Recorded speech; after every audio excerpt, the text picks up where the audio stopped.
श्री शिवाय नमस्तुभ्यम। दोस्तों, आप सभी लोग जानते हैं कि आज पंडित जी की तीसरे दिन की आशुतोष शिव महापुराण कथा जो कि बलौदा छत्तीसगढ़ में चल रही थी। दोस्तों, आज की कथा में भी पंडित जी ने कई सारे विशेष उपाय और कई सारी विशेष बातें बताई हैं। साथ ही में दोस्तों, आज की कथा में पंडित जी ने एक बहुत बड़ी खुशखबरी भी आप लोगों तक पहुंचाने की कोशिश करी है। तो आज की कथा की पूरी जानकारी आपको इस वीडियो में देखने के लिए मिल जाएगी और साथ ही में जो विशेष उपाय आज की कथा में बताए गए हैं वो भी हम आप लोगों को बता देते हैं। दोस्तों, सबसे पहले हम लोग बात कर लेते हैं आज के विशेष उपायों के बारे में जो कि पंडित जी ने अपनी आज की कथा में यहाँ पर बताए हैं। दोस्तों, सबसे पहले आप सभी लोग ये बात जानते हैं कि आशुतोष शिव महापुराण कथा चल रही है, तो आशुतोष नाम का ही एक बहुत ही विशेष उपाय आप सभी लोगों को बताया है। दोस्तों, अगर कोई ऐसा व्यक्ति है जो कि अपने वैवाहिक जीवन में जो है सफल होना चाहता है, कहने का मतलब है कि कभी भी जो है अपने वैवाहिक जीवन में कोई अड़चने नहीं देखना चाहता है, तो उसे आशुतोष भगवान का यह उपाय ज़रूर करना चाहिए। करना क्या चाहिए? जब भी वो शिव जी के मंदिर जाता है, प्रातःकाल सुबह सुबह शिव जी पर एक लोटा जल बेलपत्र शिव जी की पूजन अर्चना करने के लिए जाता है, तो उस समय बस उस व्यक्ति को, वो पुरुष भी हो सकता है, स्त्री भी हो सकती है, माताएं बहनें भी हो सकती हैं, कोई भी इस उपाय को कर सकता है।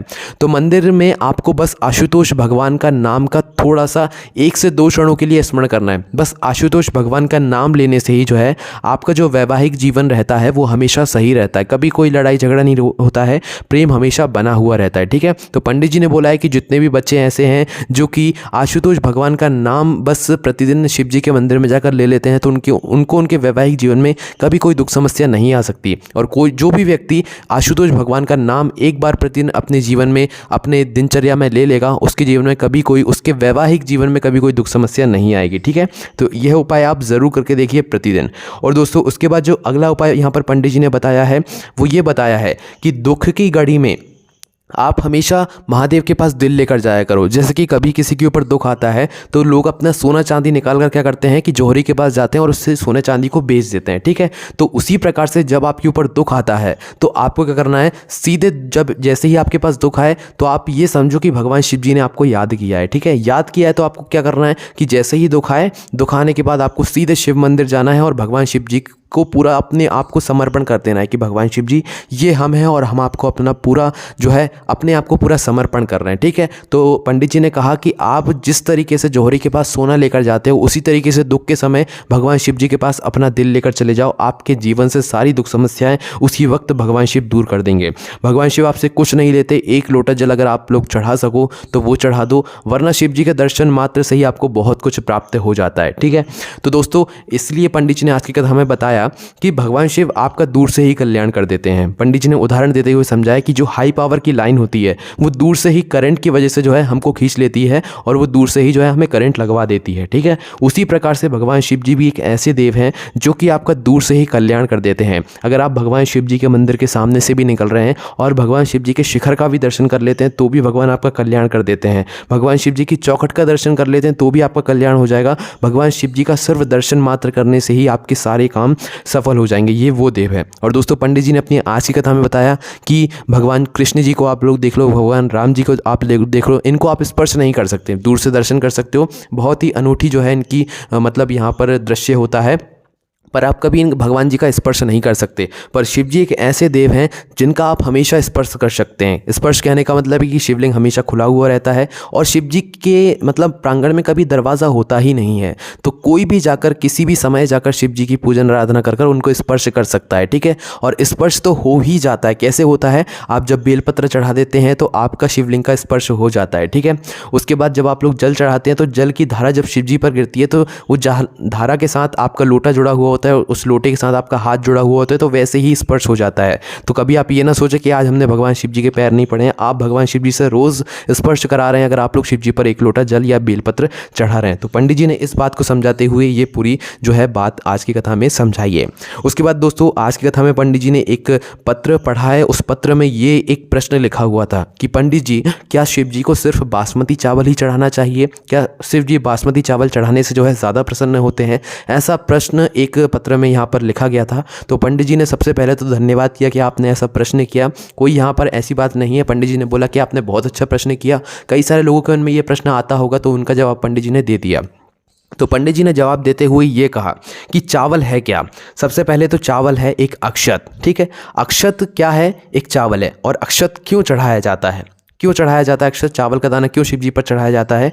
ताकि हमारे जो पुण्य हैं वो कभी समाप्त ना हो, वो कभी भी क्षय ना हो, वो हमेशा बने रहें। तो दोस्तों सिर्फ जो अक्षत होता है वो अक्षत ही होता है, चावल का दाना ही होता है। भगवान शिव जी चावल के दाने में ये नहीं देखते कि आप बासमती चावल लाए हैं या कोई सादा चावल का दाना लाएं। बस आप एक सैगा मतलब आखा सैगा चावल का दाना, एक कोई सा भी चावल का दाना लेकर आए हैं और शिव जी पर समर्पित कर रहे हैं, तो आप ये समझिए कि आप पुण्य के भागीदार बन रहे हैं। आपके जो जीवन में आपने पुण्य किए हैं वो कभी समाप्त नहीं हो सकते अगर आप शिव जी पर एक चावल का दाना चढ़ा रहे हैं। ठीक है, तो ऐसी बात करते हुए पंडित जी ने इस सवाल का जवाब दे दिया कि चावल का दाना होता है, कोई बासमती चढ़ाए तो भी उसको वही पुण्य मिलेगा, कोई सादा चावल चढ़ाए तो भी उसको वही पुण्य मिलेगा। भगवान कभी किसी में भेदभाव नहीं करते हैं। उसके बाद दोस्तों आज पंडित जी ने एक ऐसी बात बताई है जिस बात को हर किसी व्यक्ति को सुनना चाहिए, और अगर नहीं सुना तो शायद भगवान शिव जी का जो है आपको आशीर्वाद कभी प्राप्त नहीं होगा, आप हमेशा जो है कहीं ना कहीं दुखी रहेंगे। ठीक है, तो दोस्तों जब भी कोई व्यक्ति, कोई माता, कोई बहन, कोई पुरुष, कोई बच्चा, कोई भी व्यक्ति जब शिव मंदिर गया हो या शिव मंदिर से लौट रहा हो, शिव जी की पूजन अर्चना करके लौट रहा हो या शिव मंदिर जा रहा हो, इस बात को बहुत ध्यान से सुनना। ठीक है, जब भी कोई व्यक्ति शिव मंदिर गया हो, आ रहा हो, लौट के आ रहा हो या शिव मंदिर के रास्ते पर जा रहा हो, उस रास्ते में अगर किसी भी व्यक्ति ने उसको गाली दे दी या कुछ भी उल्टा सीधा बोल दिया, तो दोस्तों पंडित जी ने कहा है कि जिस व्यक्ति ने उस मंदिर जाते हुए व्यक्ति को कुछ भी बोला या कुछ भी अपशब्द कह दिया, तो उस व्यक्ति को अपना बुढ़ापा इस तरह से बिताना पड़ेगा कि लोग चाहेंगे कि भाई ये ऊपर चला जाए, पर वो ऊपर नहीं जाएगा। भगवान उसको बहुत तड़पाएंगे अपने बुढ़ापे में। अभी उसको इसका फल नहीं मिलेगा, इसका फल उसको बुढ़ापे में मिलेगा। उसको बहुत भगवान जी बुरा दंड देने वाले हैं। तो इसलिए दोस्तों जब भी कोई व्यक्ति शिव मंदिर जा रहा हो, लौट के आ रहा हो, तो आपको कभी ना उसकी जो है निंदा करनी है, ना उसके बारे में बुरा बोलना है। हाँ, वो मंदिर आ रहा है तो आप बस उसका दर्शन कर लीजिए, इससे आपको पुण्य की प्राप्ति हो जाएगी, पर आपको कभी उसके बारे में बोलना कुछ भी बुरा नहीं है। पंडित जी ने ऐसी बात आज की कथा में समझाई है, नहीं तो आप फिर पाप के भागीदार बन जाएंगे। आपका बुढ़ापा जो है वो बहुत ही बुरी तरीके से यहाँ पर बीतने वाला है ना। उसके बाद दोस्तों हमने आपको यहाँ पर शुरुआत में ही बता दिया था कि आज जो है यहाँ पर एक खुशखबरी यहाँ पर पंडित जी ने बताई है, वो हम आपको इस वीडियो के आखिरी में बताएंगे। उससे पहले हम आपको कुछ और विशेष उपाय बता देते हैं। दोस्तों अगर आप चाहते हैं कि आपके घर में माँ लक्ष्मी की कृपा हो, धन संपदा की कभी कमी ना हो, तो उसके लिए दोस्तों आपको करना क्या चाहिए, आपके घर के आसपास जहाँ पर भी आंवले का वृक्ष हो, ठीक है, आंवले का वृक्ष आपने देखा होगा, तो जहाँ पर भी आपके घर के आसपास आंवले का वृक्ष हो, आपको आंवले के वृक्ष के नीचे ताज़े दूध से बनी हुई कोई भी मीठी सामग्री, जैसे कि मिठाई कोई भी है ना, ताज़े दूध से बनी हुई कोई भी मीठी सामग्री अगर आप आंवले के वृक्ष के नीचे समर्पित कर कर आते हैं, चढ़ा कर आते हैं, भगवान जी को भोग लगा कर आते हैं, तो इससे आपके घर में लक्ष्मी जी की हमेशा वृद्धि होती है, धन संपदा की हमेशा वृद्धि होती है, कभी आपके घर में धन नहीं घटता है। उसके बाद दोस्तों अगर आप चाहते हैं कि आपके घर से रोग बीमारियाँ कभी जो है मतलब वापस ना आए, आपके घर से रोग बीमारियाँ हमेशा के लिए चली जाएँ, तो उसके लिए आपको एक विशेष उपाय ज़रूर करना चाहिए। वो उपाय ये है कि आपको शमी वृक्ष के नीचे, शमी का पेड़ आपके घर के आसपास जहाँ पर भी हो, शमी वृक्ष के नीचे हफ्ते में एक बार बस दूध और जल को मिलाकर, आपने 1 लोटा जल भर लिया, उसमें थोड़ा सा दूध मिला लिया, ठीक है, दूध और जल को मिलाकर आपको अवधूतेश्वर महादेव के नाम से इस जल को शमी के वृक्ष के नीचे हफ्ते में किसी भी दिन ज़रूर समर्पित करके आना चाहिए। इससे आपके घर परिवार में कभी कोई रोग बीमारी नहीं घेरती है किसी भी सदस्य को, और अगर है तो वो धीरे धीरे दूर चली जाती है ना, आपका घर परिवार हमेशा स्वस्थ रहता है। उसके बाद दोस्तों आज हम आपको एक ऐसी बात बता रहे हैं जिस बात को अगर आप लोगों ने शिव जी के सामने किया, जिस उपाय को अगर आप लोगों ने शिव जी के सामने किया, तो आपको अपने मुख से भगवान से कुछ बोलने की ज़रूरत नहीं है, भगवान बिना मांगे सब कुछ देंगे। जी हाँ, ये बिल्कुल सही बात है। वो कौन सा उपाय है वो आप लोग सुनिए। दोस्तों जो भी माताएं बहन शिव जी के मंदिर जाती हैं, कुछ नहीं लेकर गए हो, कुछ मत कहो भगवान शिव जी से, बस आप शिव जी के सामने बैठकर अपनी झोली को फैलाकर, अपना शीश नीचे झुकाकर भगवान से प्रणाम कर लो, भगवान से नमस्कार कर लो, प्रणाम कर लो, उनको धोख दे लो, ठीक है, उनके पैर पड़ लो। कैसे? झोली फैलाकर। अगर आपने झोली फैलाकर भगवान को प्रणाम किया, अपना शीश झुकाकर, सर झुकाकर, तो भगवान शिव आपको बिना मांगे आपकी झोली भर देंगे। आपको बोलने की ज़रूरत नहीं कि भगवान हमारे पास ये नहीं है वो नहीं है, आपको बिना मांगे सब कुछ मिल जाएगा। ये बिल्कुल सही बात है और आप इस काम को करके देखिए, कुछ टाइम निरंतर करके देखिए, आपको इसका फल खुद ब खुद देखने को यहाँ पर मिल जाएगा। उसके बाद दोस्तों आप सभी लोग जानते हैं कि 2023 नव वर्ष की पहली पूर्णिमा 6 जनवरी 2023 को पड़ रही है। तो इस दिन अगर आप चाहें तो अपनी मनोकामना पूर्ति का एक बहुत ही विशेष उपाय कर सकते हैं, जो कि एक चावल का दाना और एक बेलपत्र और 1 लोटे जल से आप लोग कर सकते हैं, ठीक है।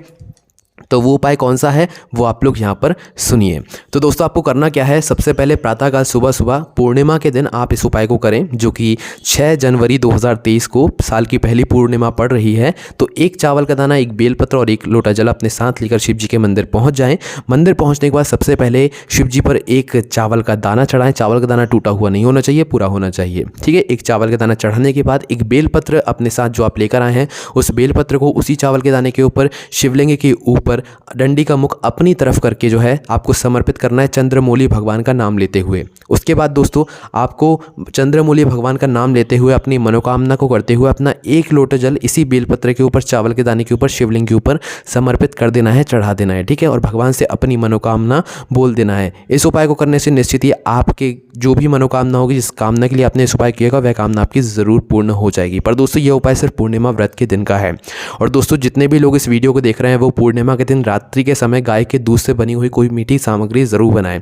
यह नियम है, इसको आपको ज़रूर अपनाना चाहिए। पूर्णिमा के दिन रात्रि में सभी लोगों के घर में दूध से बनी हुई कोई मीठी सामग्री ज़रूर बननी चाहिए, जैसे कि चावल की खीर। बहुत ही विशेष है और भगवान को भोग लगाकर इसे आपको अपने घर के सभी सदस्यों को ज़रूर परोसना चाहिए। उसके बाद दोस्तों अब हम आपको जो है खुशखबरी बता देते हैं, जो कि पंडित जी ने अपनी आज की कथा में यहाँ पर बताई है। दोस्तों आप सभी लोग जानते हैं कि 13 जनवरी से यहाँ पर जो है मतलब कथा होने वाली थी कानपुर में, ठीक है। पर कानपुर में जो है परमिशन ना मिलने की वजह से वहाँ पर कथा कैंसिल करा दी गई थी, ठीक है। पर दोस्तों यहाँ पर पंडित जी को जो है किसी का फ़ोन आ गया, तो उन्होंने ये बोल दिया कि भाई अभी आप महाराष्ट्र में कथा करके गए हैं, तो अब वापस आप महाराष्ट्र आइए और भले ही 7 दिन की ना हो पाए तो 5 दिन की आप कथा यहाँ पर कर जाइए। तो दोस्तों यहाँ पर पंडित जी ने आज की कथा में जानकारी दी है कि 13 जनवरी से लेकर 17 जनवरी तक 5 दिन की यहाँ पर पंचायत शिव महापुराण कथा होने जा रही है, जिसका समय शाम के 4 बजे से लेकर रात के जो है शाम के 4 बजे से लेकर और शाम के या रात के 7 बजे तक जो है यहाँ पर रहेगा। और जो स्थल है वो रहेगा लक्ष्मी नगर, पथारी रोड, परभाड़ी, है ना। यहाँ पर ये जो पता है ये महाराष्ट्र का पता है और पंचामत शिव महापुराण कथा यहाँ पर होने वाली है। तो दोस्तों कई सारे लोगों को ये सुनकर बहुत बुरा लगा था कि भाई कानपुर में जो है 7 दिन की जो कथा होने वाली है वो नहीं होने जा रही, क्योंकि कई सारे लोगों ने सोच कर रखा होगा, कानपुर वासियों ने यहाँ पर सोच कर रखा होगा कि यहाँ पर जो है शिव महापुराण कथा होगी। तो सभी लोग बहुत खुश थे, पर वहाँ पर परमिशन नहीं मिल पाई है, तो इस वजह से यहाँ पर जो है कथा नहीं हो पाई है। पर यही कथा को अब 5 दिन की करके जो है महाराष्ट्र में वापस से किया जा रहा है। यही भोलेनाथ की कृपा है, जब तक भोले बाबा की कृपा नहीं होगी शिव महापुराण कथा नहीं हो पाती है। पैसों से कभी शिव महापुराण कथा नहीं होती है, ठीक है। और कोई ऐसा व्यक्ति भी नहीं है जो कि स्वयं इतना बड़ा भार शिव महापुराण कथा का उठा ले। स्वयं शिव जी ही कथा करते हैं, करवाते हैं, सुनते हैं, सब कुछ शिव जी ही करते हैं। किसी में ऐसी इतना बल नहीं है कि वो शिव महापुराण कथा को करा सके।